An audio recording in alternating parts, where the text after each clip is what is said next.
and we're in a band called Violet Night, and you're listening to the Leak in Review.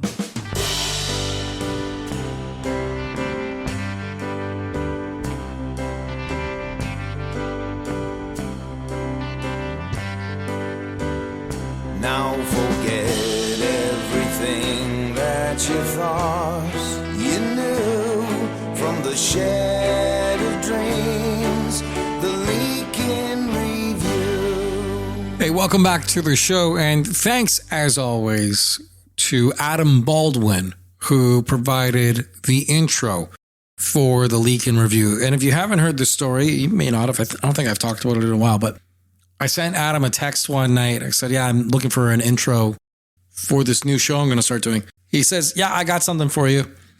This is like 11 p.m. at night, 8 a.m. in the morning. There's a file in my folder. Here's the song. Let me know what you think. Creative genius. Go see Adam Baldwin on the road right now with Blue Rodeo hitting places all over Canada. And then go check out Adam Baldwin on his own. He's got all kinds of tour dates. We'll get him back on the program real soon. Today's guest on the Leak in Review is Violet Night. We're going to speak with Connor and Tay from the band, see what they're up to. They got a bunch of dates coming up. I know they just released an album, but then there's also new stuff that's coming. There's lots going on with Connor and Tay, so we'll check in with they in just a bit. First, some news. There's a lot of, call it archived gold being released. John Lennon's Power to the People box set just dropped. It's focused on the early 70s New York City era, a little bit of Yoko Ono with this. There's live recordings, there's one-to-one concerts, and a full solo performance. If you want to go check that out, Bruce Springsteen's Nebraska box set, it's out there as well. And of course, there's the movie and all that goes alongside. That's just dropped. And David Gilmour has dropped Live at the Circus Maximus. It captures the 2024 tour supporting Luck and Strange. Coming up on the Leak in Review, we speak with Connor and Tay from the band Violet Night. Where there's a heartbeat and a stage, there's an artist set to perform. This is the Leak in Review on tour. On tour brought to you by the Pecan Agency, connecting fans with bands worldwide. Foo Fighters hit Mexico coming up November 12th. Look for them in Monterrey. Queens of the Stone Age will be on that bill. And look for them in Mexico City on the 14th through 16th of November, playing the Corona Capital Festival. And Matthew Good and I, Mother Earth, are on a fall tour across Canada. November 4, find them together in Regina, Saskatchewan. And on the 21st of November, Niagara Falls, Ontario. Hi, my name is Kim Stockwood. I am a proud Newfoundlander and a Canadian singer-songwriter. In a landscape where many lack access to health benefits or employee assistance programs, the Unison Fund serves as a lifeline of hope for musicians and music industry professionals facing medical emergencies or mental health challenges. To learn more about Unison and their programs, please visit unisonfund.ca. Hey, this is Connor. And this is Tay. And you're listening... Hey, this is Connor. And this is Tay. And we're in a band called Violet Night, and you're listening to the Leak in Review. The radio dial has been very kind to a rock and roll duo who I don't know if it's parts unknown or maybe Violet Night is just turning into vagabonds or nomads, and because there was Edmonton for a heartbeat and Toronto for the last few, and started. Were you both from northern BC, or how did that work out? I was born and raised in northern BC. It's Whereabouts? Like a town called Chetwynd or Little Prairie. It's like 2,000 people, 12 hours north of Vancouver. So it's pretty far from, Okay, like what would be the major center that you would come in and out of? Just so I get perspective. Are you on the coast? Like, is it Prince Rupert or is it Prince George? North of Prince George. So it's rough and tumble. Oh yeah. Yeah.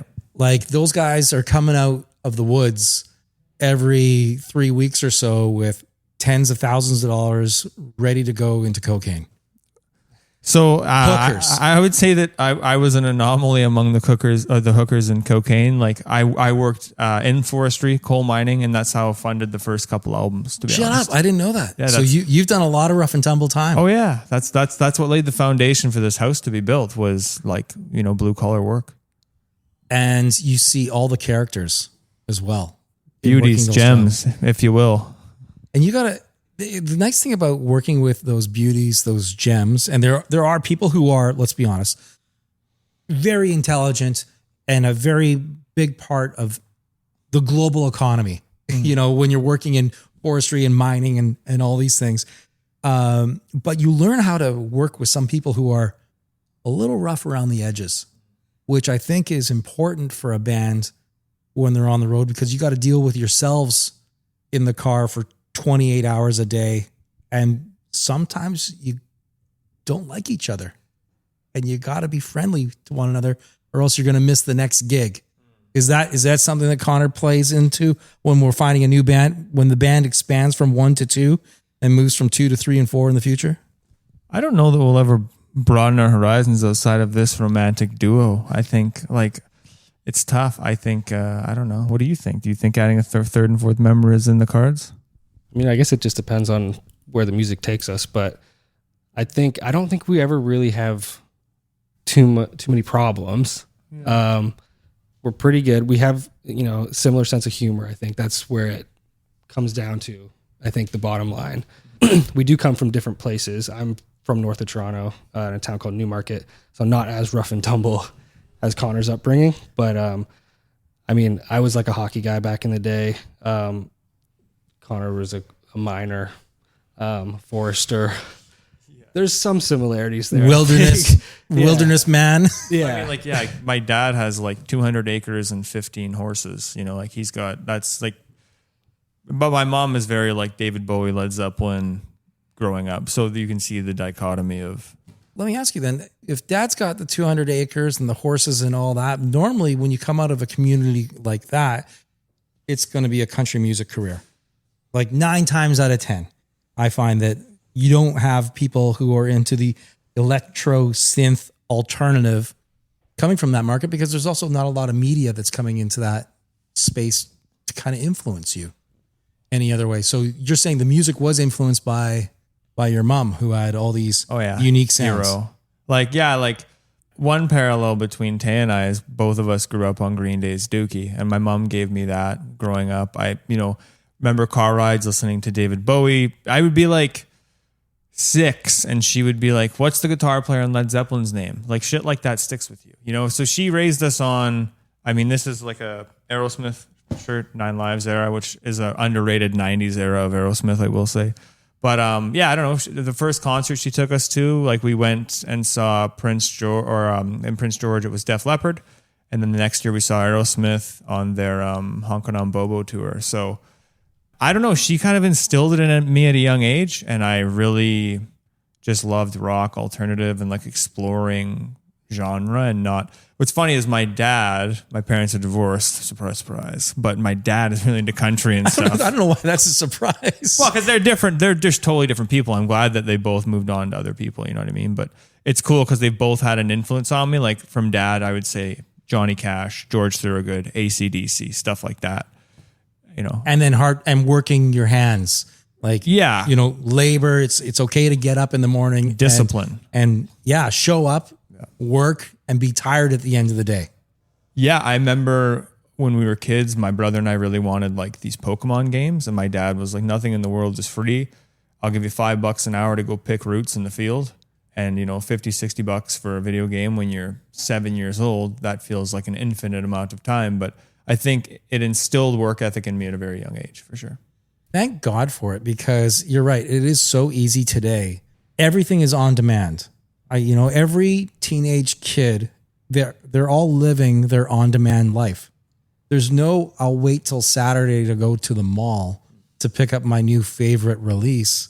It's, I'll just dial it up right now on whatever digital media service, or I'll have my makeup delivered to me within the next 3 hours if I pay the express. Like there's no waiting. There's no discipline to even just give it a moment, to give it a pause. And that's probably why you because of the disciplines, you did the music, because you didn't need it to be overnight. You learned how to play the instruments over time, which I'm guessing is only paying you dividends today, given the fact that you got to wait like about 10 months after you wrote a song for it to ever see the light of day in the recording process. Yeah. I mean, it's something that, I don't know. It's like a time-honored process, I think, at this point. So we definitely have to be patient. It's something you don't think about when you're becoming a musician or whatever. Just, yeah, like having to wait to share all of your work at least 10 months. Yeah, I think sometimes even more. Does Violet Night go, wait, we're in the studio and you can just keep on layering on and wow, we're making this symphonic release. This is incredible. And then all of a sudden someone hits pause and goes, how are we ever going to play this live on stage? Maybe we should, but I don't think we've ever had that thought. I think we figure it out. We always figure it out. Yeah. I mean, I say that because I do know of a band who kind of did that themselves and had the plans of, oh, we'll just play these loops on stage and we'll have all this set up. And it took their set list from 18 songs down to only 10 because they had to do so much mucking around to get the loops ready and to get the beats and all that stuff, to where after that tour was done, I said, so how was it? And they said, never again. Never again will we be looping that because it wasn't their thing anymore. But they had already spent all the time and the effort thinking it would be okay, and shit. Had to go out on stage, and well, it does what it does. You ended up in Edmonton, right? Was that for school? I was in Toronto for school. Okay, and what did you take? Psychology. I work with Indigenous youth as a clinical mental health worker on my 9 to 5 right now. Like you've still got the 9 to 5 happening. I mean, there's a dichotomy going there for sure, but it's a career that offers me so much flexibility that, like, yeah, it's incredible, to be honest, and I'm thankful for it. I mean, yeah, I obviously, out of respect for my employer, I'm not going to say, like, you know, well, who knows what's to come, but yeah, I do have a 9 to 5 right now as well.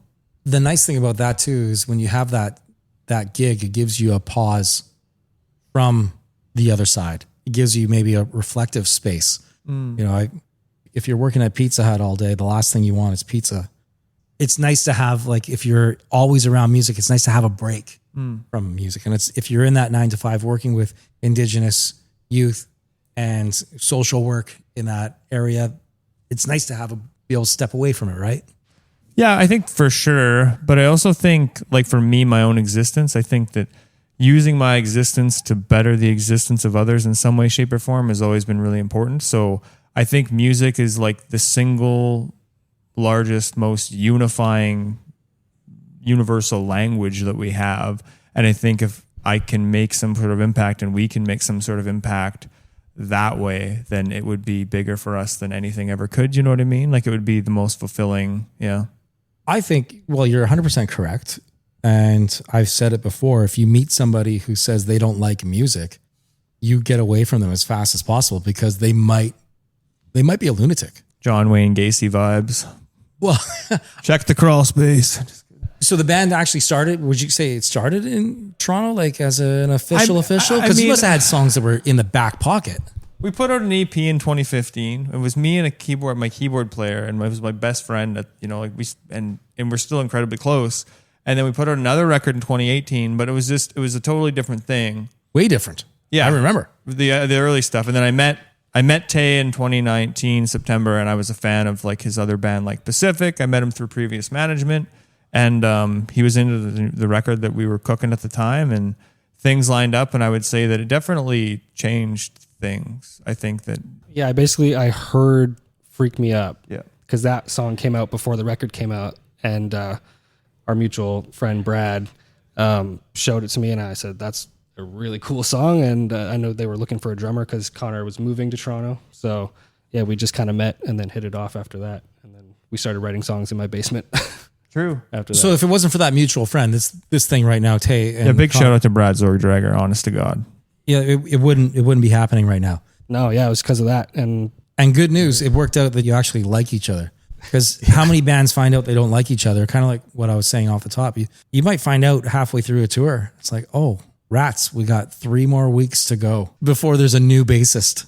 Yeah, exactly. And I mean, luckily, even though we live so far apart, we call each other, we send each other memes probably all day. Yeah. Like most days. So, like, it's different when we're in the van, obviously. But yeah, I think we're pretty solid. It's probably maximizing your time together, right? I think the biggest parallel between us is like love musicians, respect to musicians.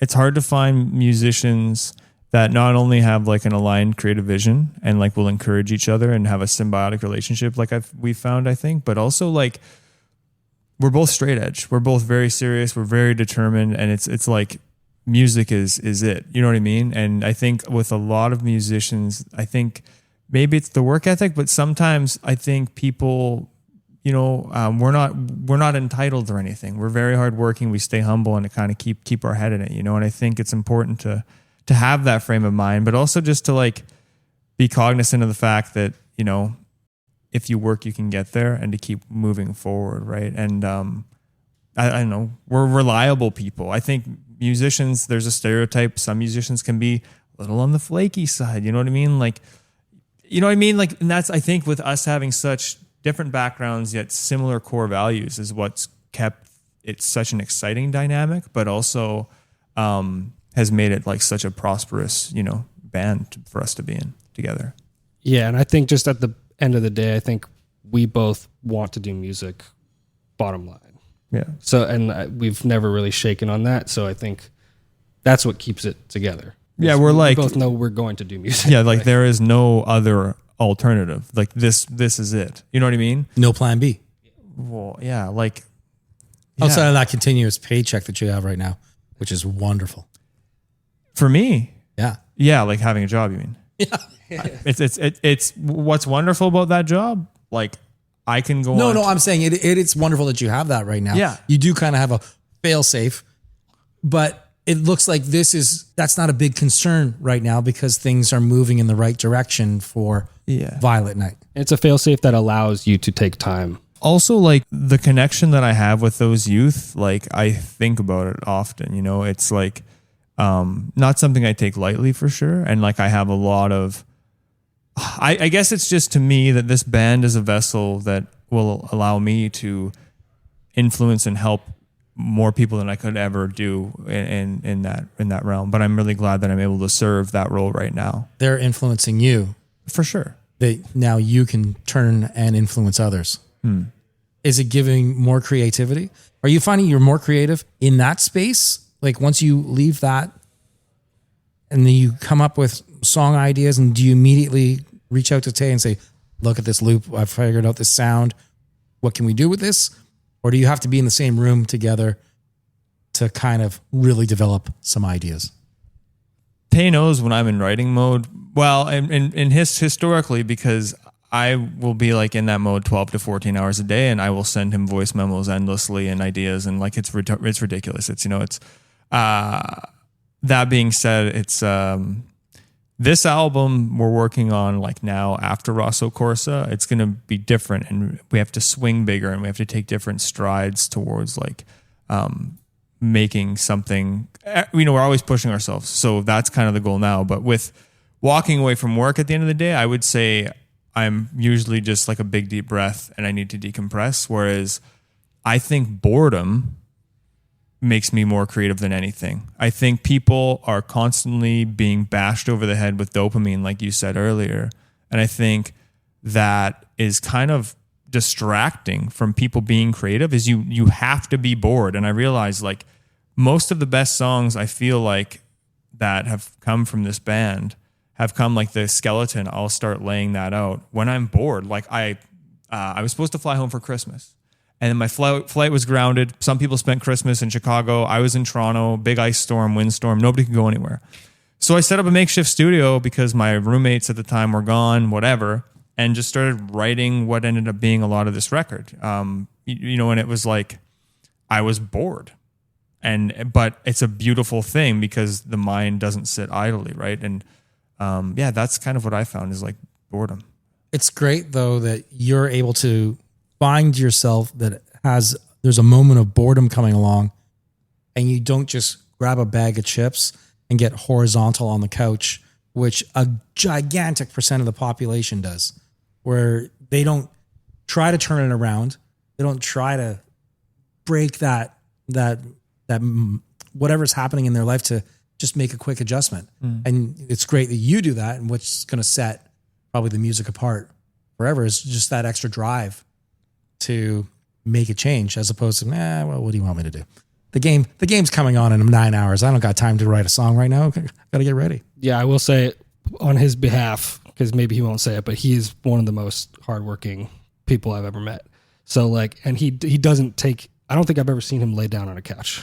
I was actually thinking when you said that, I was like, I don't think in my head, I was like, I haven't laid on a couch and eaten chips in probably 10 years. I was thinking that, no shit. Yeah. But I haven't. I mean, it's true. Sometimes I need to be like, sometimes you need to take a break and lay down on a couch, but he won't. Does that mean Connor is constantly the driver just because he's wired just to keep moving? He does like driving, but I think on this tour, especially, we're gonna have to switch Tour it dates. up, Tour dates for the next few weeks out with Calling All Captains, and more dates coming after. US tour is booked. We just haven't announced. Kicking off January.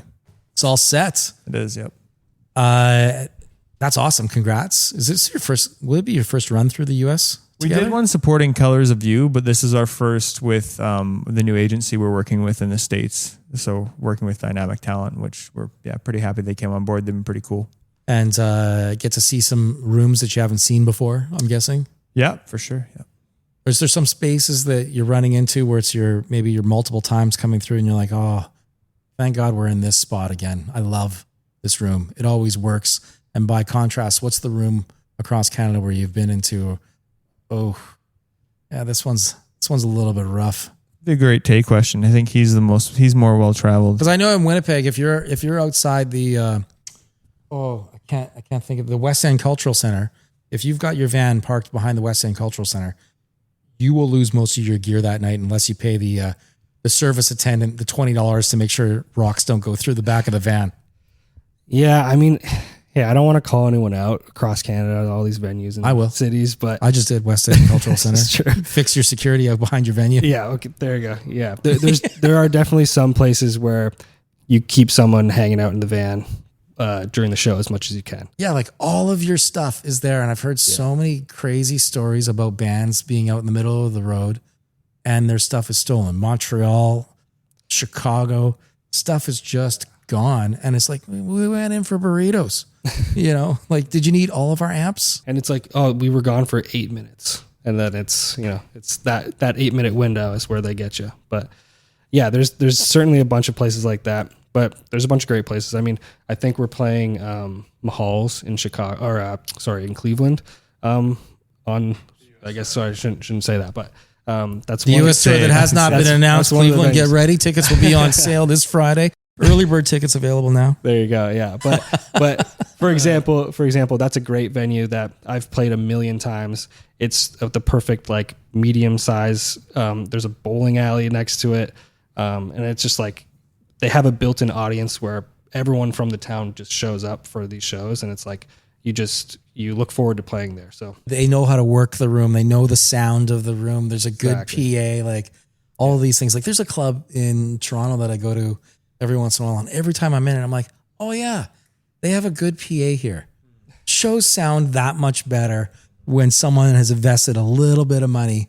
You can tell, and it makes a difference. A big difference. Yeah. I don't think the fans know it as much, but the venue knows it because the fans keep on coming back in a sense. Whereas if it's a crappy room, well, you might be good for a few shows a year and that's people aren't going back. But you're the second person that I've had come on lately talking about a venue being right next to a bowling alley. The bowling alley that I'm speaking of right now happened to be just outside of like Oklahoma or something like that. And a band went in and did a recording session right after they did their set. So it was a bowling alley set, then go in and record. So maybe that'll happen in this non-gig you don't have in Cleveland. Coming up soon. Maybe, we'll have to recreate that day. I think that'd be a good day. Maybe it'll inspire us and we'll write a song right after. Yeah. Anyone wants to follow up, anyone wants the details from Violet Night, where do you want to direct people right now? I mean, I would say TikTok, but at TikTok, everything is just for you, like FYP. Like people will never see. If we're announcing a tour, you're not going to see it on TikTok because your FYP is like, maybe you will. You know what I mean? I was just talking to Promo about this. Like every one of these platforms, you're hitting different people. Yeah, I would say Insta probably, or like literally violetnightmusic.com. But I would say Insta is probably the most reliable. Turn that notifications bell on. Just kidding. Don't. Ding. Thanks for doing this, guys. At Violet Night Band, right? Yeah, at Violet Night Music. At Violet Night Music. And I'm going right now. yeah, we can. Everyone, Cleveland, be watching. Cheers.